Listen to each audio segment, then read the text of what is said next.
In 2021, a corporate predator swallowed a security empire. G4S, once the world's largest private employer with over 620,000 workers, vanished from the US market overnight. But this isn't a simple merger. This is the story of how a company guarding nuclear secrets, CIA bases, and Area 51 collapsed under the weight of its own scandals, and how its $5.3 billion devouring created a security monopoly that now controls 1 in every 1,000 global workers.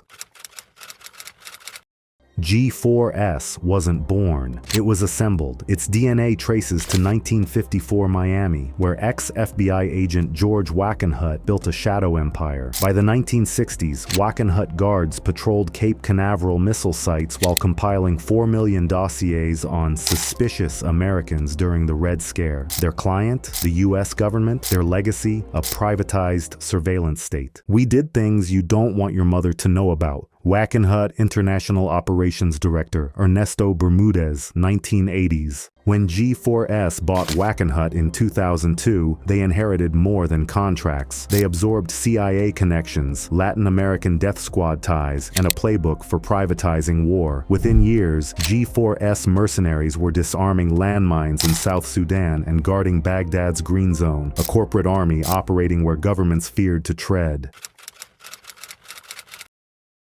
Between 2004 and 2010, G4S became the Walmart of security, swallowing 112 companies across 90 countries, prisons in Australia, cash trucks in South Africa, even electronic tagging tech to monitor offenders. By 2012, their revenue hit £7.7 billion, but their hunger for growth blinded them to rot within. In Indonesia, G4S fired 1,300 unionizing guards, triggering a US State Department human rights condemnation. In the UK, they locked asylum seekers in vans for 24 hours without water. The machine was growing, but so was the backlash. July 2012, London's Olympic Stadium, 11 days before opening ceremonies. G4S promised 10,000 trained guards. Instead, over 3,000 British troops stormed in to find empty guard posts and teenage recruits playing Candy Crush. CEO Nick Buckles called it a humiliating shambles, costing G4S £50 million and its reputation. At Dorney Lake's rowing venue, soldiers replaced 66% of no-show guards. G4S radios failed, forcing staff to use personal cell phones. The final insult? The Army donated their £2.5 million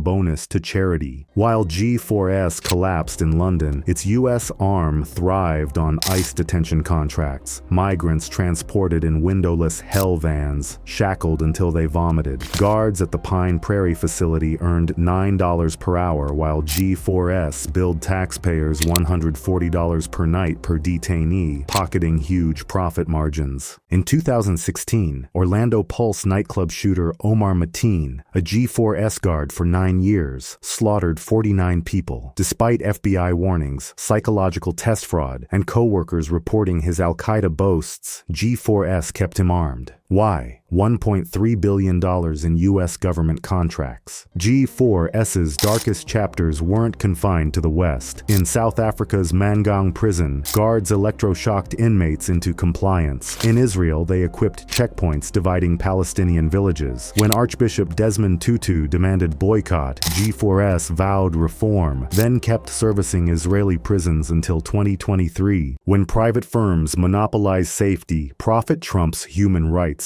2021 Norwegian Sovereign Wealth Fund report banning G4S investments. By 2020, G4S was bleeding $151 million in fraud fines. Prison riots from Birmingham to Bloemfontein. Enter Allied Universal, backed by Warburg Pincus and Quebec's pension fund, launching a $5.3 billion takeover. The prize? G4S's 533,000 employees and nuclear facility contracts. Canadian rival GuardGuides called it corporate cannibalism, but Allied's 245 pence per share offers seduced shareholders. Overnight, G4S's U.S. operations rebranded. The security industry now had a $20 billion Godzilla, larger than Walmart's global workforce. Allied didn't reform G4S. It weaponized it. Using G4S's Cayman Islands tax loopholes and electronic monitoring patents, they now track 200,000 people globally. Guards earning $12 per hour patrol schools with AR-15s. In Kenya, subsidiaries attack villagers over firewood. The cycle continues, but the name has changed. When G4S guards Oslo's prisons or Allied patrols your mall, remember, this isn't security. It's a $20 billion gamble that corporations can police better than nations, and the house always wins. G4S still exists, if you know where to look. They guard Sizewell C's nuclear reactors and Dubai's skyscrapers. But in America, their guards logos are gone, replaced by Allied's signature patch and branding. The lesson? In the security industrial complex, failure isn't fatal. It's a takeover opportunity. Don't forget to like and subscribe for more guard guides and be safe.